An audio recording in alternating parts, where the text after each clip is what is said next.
The stories of imagination are never far. They still reside in us, guiding us ever forward. Join us now as we journey forward into the past. And here is your host, J.C. Riday.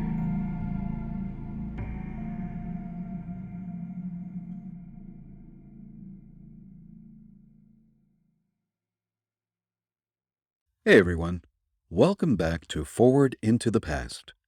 I'm J.C. Riday, your host and narrator, and I'm very excited to pick up where we left off last time for the next part of the Nick Carter story, The Crime of the French Café, written in 1893, originally published in Street and Smith's story paper called The New York Weekly, written by Nicholas Carter.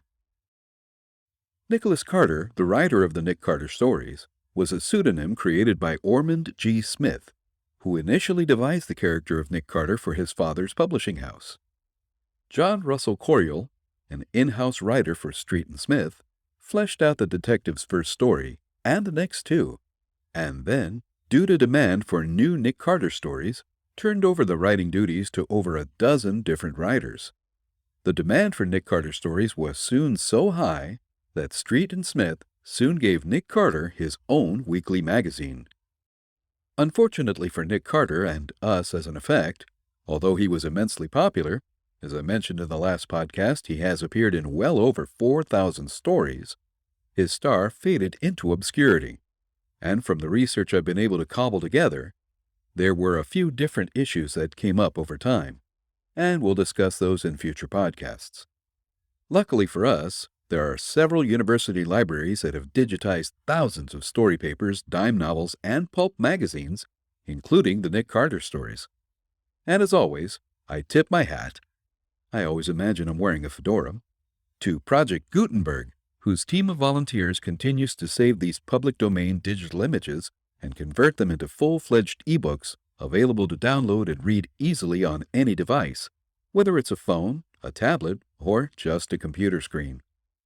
Hopefully I'm doing the Nick Carter stories justice in order to keep his exploits alive. Let's see, as we continue where we left off last time in The Crime of the French Café. In the last episode, an unknown woman was left murdered in a French café in what was known as the Tenderloin District. More on that name in a later episode. Famous detective Nick Carter witnessed an unknown person leaving the café and entering a cab going to some unknown destination. Gaspard, the head waiter at the café, claims to remember the face of the man in the private dining room where the murder took place, and now he and Nick have traced this man's steps back to the elevated train, where Gaspard identifies the man at a distance. Chapter 3. John Jones. "I want you," whispered Nick. How many luckless criminals had been startled by those words? How many have seen the prison or the gallows rise before them at the sound? In this case, however, the words seemed to produce less than the ordinary effect. The man to whom they were addressed turned suddenly toward the detective, but did not shrink or tremble. "I beg your pardon," said he. "I didn't quite understand what you said." The man's coolness made Nick even more in doubt about Gaspard's identification. After boarding the train, they had walked through it hurriedly, and in the car next the engine, Gaspard had clutched Nick's arm, whispering, "There is your man." The person indicated was well-dressed, rather good-looking, and about 35 years old. There was nothing particularly striking about his appearance. It would have been easy to have found dozens of such men on Lower Broadway any day. Nick feared a mistake, but Gaspard was sure. "I never forget a face," he said. "That is the man who I saw coming out of room B. That is the murderer." The man was standing up and holding on to one of the straps. His profile was turned to them. Nick waited until he turned and showed his full face. The detective was bound to give Gaspard every chance to change his mind. But he remained firm, and at last Nick approached the accused and suddenly whispered those terrifying words in his ear. Having done so, he was obliged to carry it through. Therefore, when the stranger asked Nick to repeat what he had said, the detective, in a low voice, inaudible to anyone else in the car, told him what the accusation was. "This is ridiculous," said the man. "I read the story of this affair in the papers this morning, but I am not connected with it in any way. If you arrest me, you must be prepared to take the consequences." "I guess we can manage the affair quietly," said Nick, "and give you no trouble at all. I suppose you were going downtown to business?" "Yes." "Well, I will go along too, if you don't mind." "By all means," said the man, and he looked much relieved.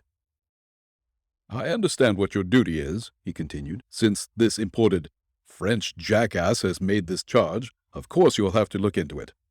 Come down to the office and make some inquiries, and then go up to my flat. I was at home last evening after 8 o'clock. "What did you do before that?" "I had dinner with my wife, and then put her aboard a train. She's gone away on a visit." "Where has she gone?" "No, sir, none of that. I don't propose to have a detective go flying after her to scare her to death. She keeps out of this mess if I have any say about it." "But if you're arrested, she'll hear about it and come back to the city." "I'm not going to be arrested. You're too sensible a man to do such a thing. I can see that. Here we are. We get off at Franklin Street. My place of business is just a little way up the street, toward Broadway." They left the train. Nick was beginning to feel that a mistake had been made. This man's easy manner and perfect confidence were hard to square with the idea of his guilt. "By the way," said the suspect as they descended the stairs, "I forgot to give you my card." He handed it to Nick as he spoke, and the detective read this: "Mr. John Jones, Allen Morson Jones, electrical fixtures, the sunlight lamp." "What did I tell you?" exclaimed Gaspard, who was looking over Nick's shoulder. "It is that name. It is the name that was on the register. He is the man." But Nick took a different view. He was of the opinion that Mr. Jones had presented very strong evidence of his complete innocence. Anybody else might have signed himself John Jones, but the real John Jones, never. It would be mighty hard to convince a jury that a man meditating murder had recorded his correct name for the benefit of the police. The coincidence was certainly astonishing, but it was in Jones's favor. They walked over to the office of Allen Morson Jones. Mr. Allen was there. Good morning, Mr. Allen," said Jones. "My name has gotten me into trouble again." "How is that?" "Did you hear about that French restaurant murder last night?" Well, I glanced at the story in one of the papers." "This Frenchman here is a waiter at the place. He saw me in an elevated train just now and told this other man, who is a detective, that I was the party who took that woman to that restaurant. That was bad enough, but when they found out what my name was, they convicted me immediately. It appears that the visitor to the restaurant signed the very uncommon name of John Jones on the books." "Why, what the devil?" exclaimed Allen, looking wrathfully at poor Gaspard, who was shaking in his shoes. "Don't you know this is a serious matter? What do you mean?" "He is the man," cried Gaspard. "If I were dying, I would swear with my last breath that this is the man." "But who is the woman?" asked Allen, turning to Nick. "And what has she to do with my partner?" "That I cannot say," replied Nick. "She has not been identified." "Then you have absolutely nothing to go upon except this fellow's word?" "Nothing." "Why, this is nonsense." "Perhaps so," said Nick. "But you will admit that I would be false to my duty if I did not make an investigation." "Investigate all you wish," laughed Jones, "but don't bother me any more than you have to. This is my busy day." "I'm going right away," said Nick. "All I want of you is that you will give me your address and meet me at your home in the latter part of the afternoon." "Very well," said Jones, and he scribbled on a piece of paper. "I'll be there at 4:30 o'clock. Nick thanked Mr. Jones for his courtesy and immediately withdrew. But he did not go far. In a convenient doorway, he wrote a note to Chick on the back of the scrap of paper which Jones had given him and sealed it in an envelope. Then he sent Gaspard with it to Chick, who was on the lookout in the undertaker's room where the body lay.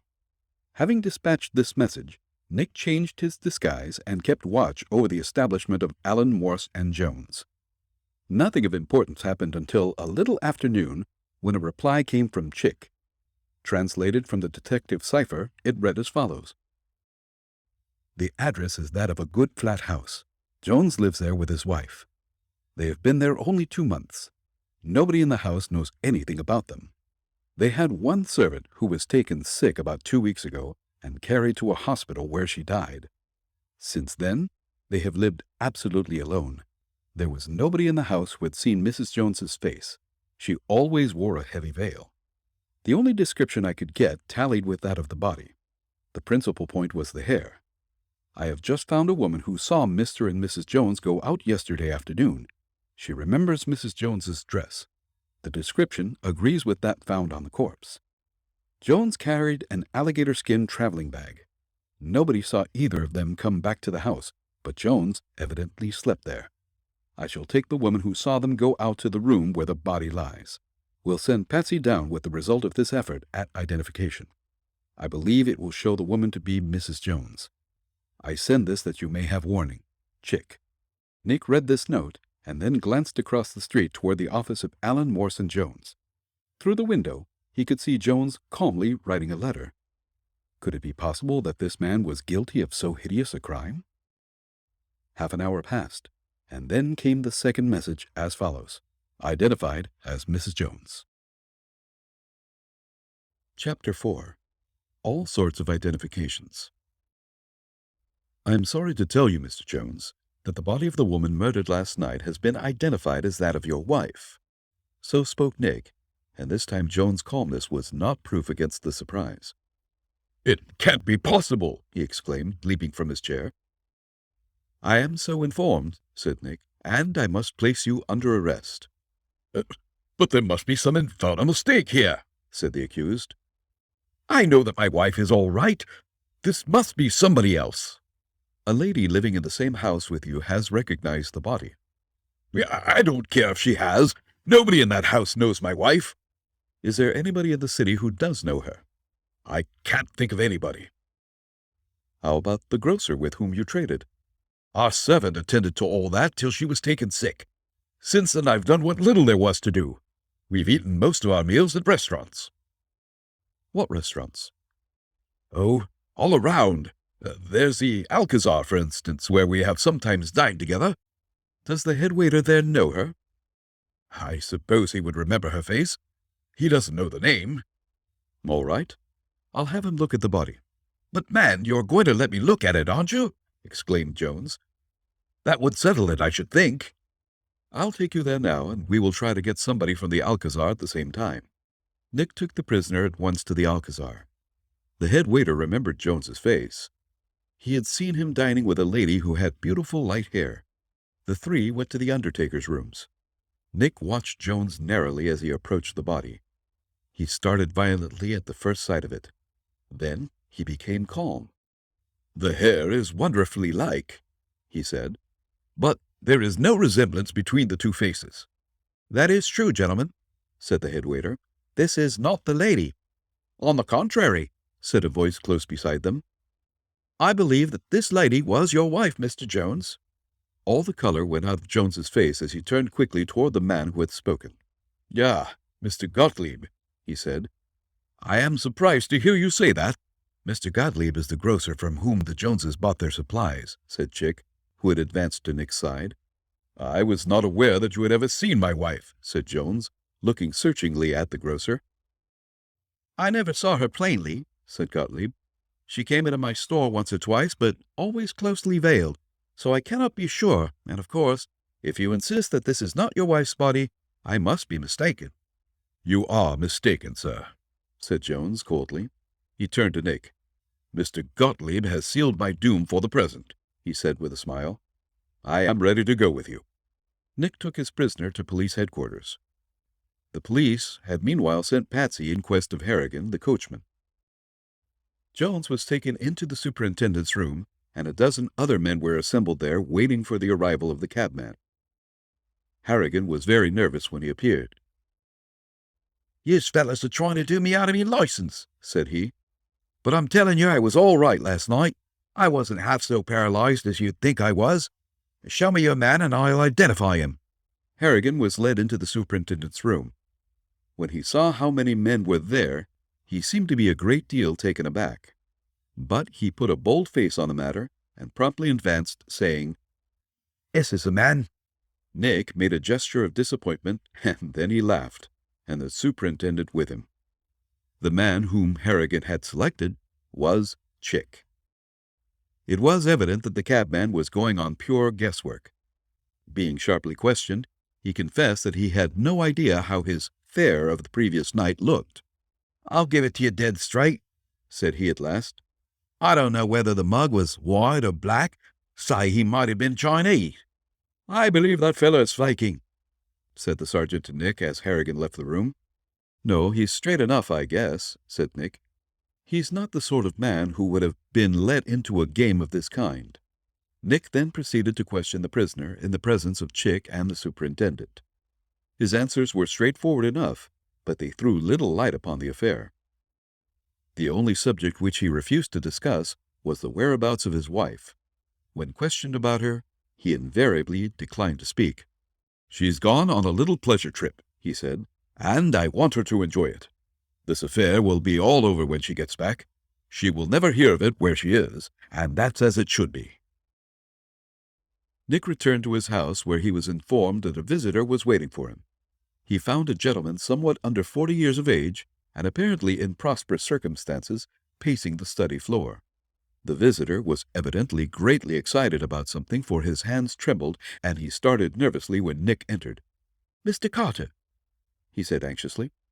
"Can I trust you fully?" Nick laughed. "I shan't do anything to prevent it," he said. "Will you swear to keep what I shall tell you a secret?" "No, sir, I will not." The man made a despairing gesture. "I suppose that your business was always strictly confidential," he said.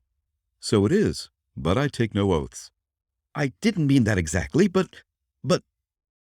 The man hesitated, stammered, and was unable to proceed. "Come, sir," said Nick. "Be calm. Tell me plainly what you want me to do for you." "It isn't for me. It's for a friend of mine." "Very well. What can I do for your friend?" "He is accused of a terrible crime of which he is entirely innocent. I want you to save him." "I have been asked to do that many times." "And have you always succeeded?" "Oh, no. In several cases the persons have been hanged." The visitor shuddered violently. "I had heard," he said, "that you never failed to find the guilty persons and to save the innocent." "That is the truth. It has been my good fortune to leave no case unsettled." "But you said these innocent persons had been hanged." "They were hanged," said Nick, "but they were not innocent. Their friends assured me that the persons were entirely guiltless, but this was not true. And therefore," Nick continued, looking straight into the man's eyes, "I should advise you to be very sure of your friend's innocence before you put the case in my hands." The visitor looked very much relieved. "I'm perfectly sure of it," he cried. "My friend had nothing to do with this case." "I'm glad to hear of it. Who is he?" "The man who has been arrested in this restaurant murder case." "John Jones?" "That is the name he has given to the police." "But isn't that his right name?" I don't know," stammered the visitor. "He must be a very particular friend of yours, since you don't know what his name is." "I never saw him in my life." Look here, Mr. Hammond is my name." "Well, Mr. Hammond, your statements don't hang together. You began by saying that this man was your friend." "I didn't mean that exactly, but I sympathize with him. It must be terrible to be arrested for such a crime and to find the evidence growing stronger in spite of your innocence." "How do you know that he is innocent?" Before Hammond could reply, there came a knock at the door. Nick answered it. "Come in, Gaspard," he said, throwing the door wide open. "You sent for me, and... Good God, who is this?" "You know him, then?" Yes, I know him," cried Gaspard. "He is the man who was in room A last night." Well, that adds a new wrinkle into the story. Who is Hammond, and what was he doing at the French Cafe? If the woman is not John Jones's wife, then who is she? And what is the relationship between Jones and Hammond? These questions and more will be answered in the next exciting episode of Nick Carter and the Crime of the French Cafe. Hey, folks, thanks for listening. Once again, special thanks go out to the tireless crew of Project Gutenberg for providing this and other amazing stories available absolutely free on the Project Gutenberg website. That's gutenberg.org, O-R-G. Well, until next time, folks, thanks for listening, keep sharing your stories, and be a good human. Bye for now.